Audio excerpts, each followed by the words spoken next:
over the past couple of days, I have talked on the topic of college because it's the beginning of August and a lot of students will be heading back to school. Now, there's one scenario that I'm pretty confident every college student has gone through, including moi. Hey, mom and dad, I kind of ran out of money. Yes, the dreaded I ran out of money phone call to the parents.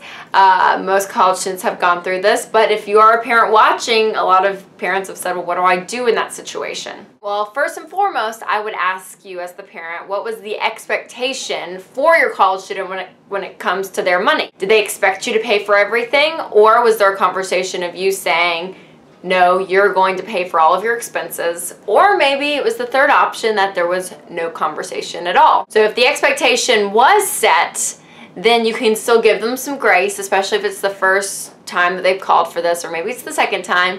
But if it keeps being a pattern, obviously you, the parent, are not going to keep handing them money and being a human ATM, because that does no good for them in the long run. And number two, if there wasn't an expectation set, then I would set one and say, hey, here's the things that we're going to cover. Here are the things you're going to cover. Or maybe it's you're paying for it all, and so that's just the deal, and that's how it's going to work. But no matter what the situation is, I would say parents, there's two big things you want to teach your college students that hopefully will prevent them from calling home and asking for more money.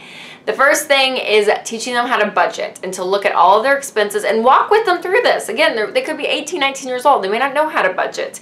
So help them and say, hey, let's look at all your expenses as a college student each month. Here are the things you're in charge of paying for.